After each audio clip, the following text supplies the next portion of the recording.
Truck highway पूरा सुनसान था। चारों ओर ठंड से हाड़ कपा देने वाली ठंड चल रही थी। हाईवे के चारों ओर घना जंगल था। उसी हाईवे पर एक मर्सिडीज दौड़ रही थी। उसमें 3 लोग सवार थे, राहुल, निधि और उनकी 10 साल की बेटी तानिया। राहुल अपने दोस्त सैफ के घर ईद की पार्टी में शामिल होने के लिए गया था और पार्टी करके घर लौट रहा था। निधि ने मुस्कुराकर ड्राइव करते हुए राहुल से कहा, कुछ भी कहो राहुल, आज तो ईद की पार्टी में मजा आ गया। हाँ, मेरा दोस्त बहुत ही बिंदास और हंसी मजाक करने वाला व्यक्ति है। मैंने देखा उसके घर पर शहर की एक से एक बड़ी हस्ती थी, मगर फिर भी वो उन सबको इग्नोर करके हमें इम्पोर्टेंस दे रहा था। हाँ, देगा क्यों नहीं, आखिर मेरा दोस्त जो है। सच में राहुल, अमेरिका से इंडिया लौटकर बहुत अच्छा फील हो रहा है। वैसे तुम्हारा दोस्त सचिन अभी तक नहीं आया अमेरिका से? निधि की बात सुनकर राहुल चौंक कर बोला, ओह शिट यार, उसका फोन आया था कि वो इंडिया आ रहा है। उसने बोला था कि मुझे एयरपोर्ट पर पिक कर ले। निधि बहुत नाराज होगा वो। कोई बात नहीं, उससे बोल देना कि तुम्हें बिल्कुल याद नहीं रहा, और फिर तुम्हें सैफ की इनवाइट की हुई ईद पार्टी में भी तो शामिल होना था। निधि ने इतना बोला ही था कि उसकी बेटी तानिया ने अपनी माँ की ओर देखकर कहा, मुझे भूख लगी है माँ, और प्यास भी। तानिया की बात पर निधि ने बुरा सा मुंह बनाकर उसकी ओर देखकर कहा, पार्टी में तो इतना खाया था तुमने, फिर भी भूख लगी है। निधि की बात पर तानिया ने मासूम सा चेहरा बनाकर कहा, कोई बात नहीं मम्मी, मुझे पानी ही पिला दीजिए। कितनी बार बोला है मुझे मम्मी मत बोला करो। पानी अभी नहीं है, आगे जाकर कोई शॉप पड़ेगी तो बोतल खरीद के दे दूंगी। निधि की बात पर राहुल ने मुस्कुराकर कहा, छोटी बच्ची है निधि, इतना नाराज होना सही नहीं है। राहुल ने इतना कहा ही था कि अचानक एक काली परछाई राहुल की कार के सामने आकर खड़ी हो गई। राहुल के पैर अचानक ब्रेक पर पड़ गए। गाड़ी तेज रफ्तार में थी। ब्रेक अचानक लगने से पलटते पलटते बाल बाल बची थी। राहुल के चेहरे पर भयानक ठंडी में भी पसीने की बूंद टपकने लगी। वो दोनों कार से बाहर निकल आए। निधि ने डरते हुए कहा, आखिर कौन था ये? ऐसा लगा जैसे कि कोई भयानक काली परछाई मेरे कार के सामने आकर खड़ी हो गई हो। वह दोनों काली रात के सन्नाटे में इधर उधर देखने लगे। तभी निधि को एक घने पेड़ के पास 2 चमकीली हुई आंखें दिखाई दी। उसकी आंखें बिल्कुल भेड़ियों की तरह लग रही थी। निधि ने चीखते हुए राहुल से कहा, राहुल देखो कौन है वो, जल्दी से गाड़ी में बैठो, मुझे बहुत डर लग रहा है। राहुल ने उस तरफ देखा तो उसके रोंगटे खड़े हो गए। वो दोनों गाड़ी के अंदर बैठने ही वाले कि अचानक एक अजीब सा चेहरा वाला भयानक सा आदमी बिजली की रफ्तार से उनके सामने आकर खड़ा हो गया। राहुल ने देखा कि उसका चेहरा बिल्कुल सड़ा हुआ था और उसकी आंखें भेड़िए की तरह चमक रही थी। उसके लंबे लंबे बाल उसके कंधे तक आ रहे थे और उसके दांत भेड़िए की तरह बाहर की ओर निकल रहे थे। हाथों की जगह नुकीले पंजे थे। राहुल को देखकर अजीब से अंदाज में हंसने लगा, मगर जैसे ही राहुल की नजर उसके कपड़ों पर गई, राहुल की आंखें फटी की फटी रह गई। वो हकलाते हुए बोला, भाईजान, भाईजान, मुझे माफ कर दो, मुझे छोड़ दो।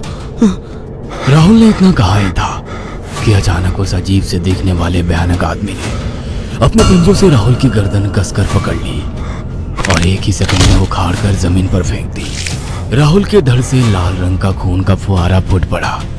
इस भयानक मंजर को देखकर निधि के गले से एक जोरदार चीख निकल गई। निधि इससे पहले भागती कि अचानक उस भयानक दिखने वाले आदमी ने निधि को पकड़ लिया और अपने नुकीले पंजे उसके पेट में गड़ा दिए और उसकी हथेलियां बाहर निकाल दी।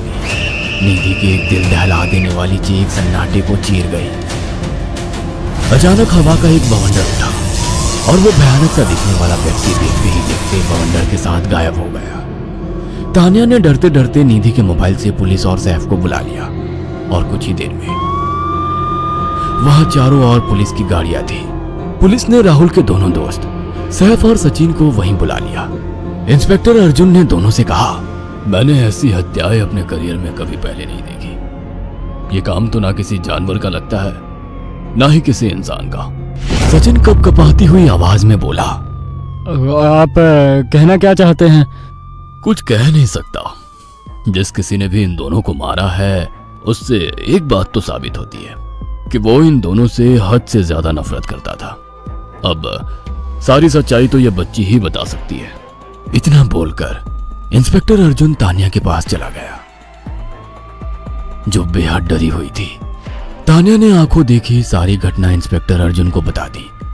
तानिया की बात सुनकर इंस्पेक्टर अर्जुन कंफ्यूज चेहरा लेकर मोबाइल पर किसी से बात करने लगे। सचिन इंस्पेक्टर के पास आ गया और सैफ भी डरता हुआ इंस्पेक्टर अर्जुन के पास आकर बोला, क्या हुआ इंस्पेक्टर? तानिया ने क्या बताया? उसने जो बताया वो काबिले यकीन नहीं है। उसकी बात पर किसी भी तरह से यकीन नहीं किया जा सकता। फिर भी कुछ तो बताया इंस्पेक्टर। हाँ, उस बच्ची के मुताबिक एक भूत ने निधि और राहुल को बड़ी बेदर्दी से मारा है। इंस्पेक्टर की बात सुनकर दोनों बुरी तरह से चौंक गए। क्या मतलब है इस बात का? बच्ची बेहद डरी हुई है।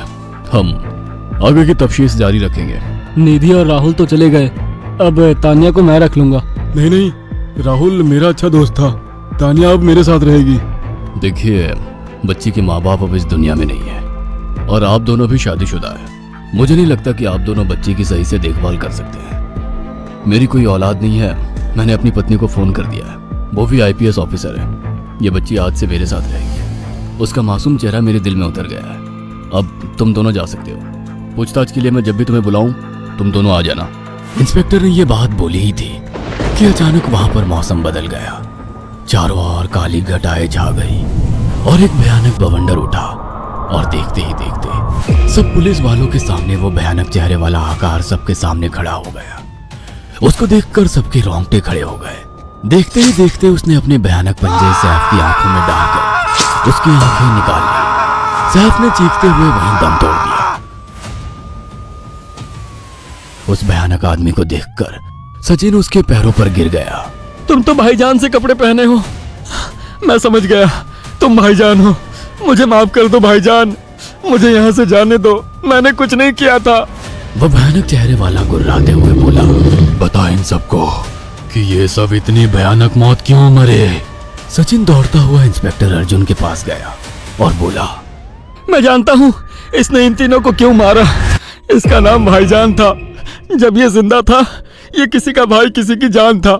बहुत साल पहले ये हम सबका बहुत अच्छा गहरा दोस्त और बिजनेस पार्टनर था। ये सबकी बहुत मदद किया करता था। इसकी प्यारी सी बेटी थी तानिया, जो इस वक्त कार के अंदर बैठी हुई है। ये इसी की बेटी है।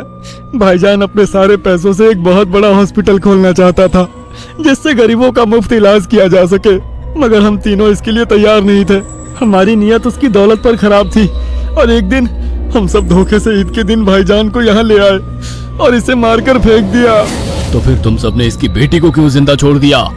हमें बाद में पता लगा कि भाईजान ने सारी जायदाद अपनी बेटी के नाम कर दी है, इसीलिए हमने भाईजान की पत्नी को भी मार दिया। और तानिया का तुम 18 साल की उम्र पूरी करने का इंतजार कर रहे थे ताकि सारी जायदाद अपने नाम करा सको और बाद में उसे भी ठिकाने लगा सको। इसी के लिए तुम दोनों इस मासूम बच्ची को अपने साथ रखने की जिद कर रहे थे। जी, आपने बिल्कुल सही कहा। हम तानिया को भी इसी जगह लाकर मार देते। सचिन की बात सुनकर इंस्पेक्टर अर्जुन की आंखों में खून उतर आया। इंस्पेक्टर अर्जुन के कुछ कहने से पहले ही भाईजान बिजली की रफ्तार से इंस्पेक्टर अर्जुन की आंखों के सामने से सचिन को पकड़कर ले गए और उसके शरीर के टुकड़े टुकड़े कर दिए और हवा में उठे एक तेज बवंडर के साथ गायब हो गया। सारी घटना इंस्पेक्टर अर्जुन की आंखों के सामने हुई थी। तानिया को इंस्पेक्टर अर्जुन और उसकी पत्नी ने अपनी बेटी की तरह पाला। अगर आपको हमारी ये कहानी पसंद आई हो तो इसे लाइक और शेयर करना ना भूलें। साथ ही ऐसी और नई कहानियों के अपडेट्स पाने के लिए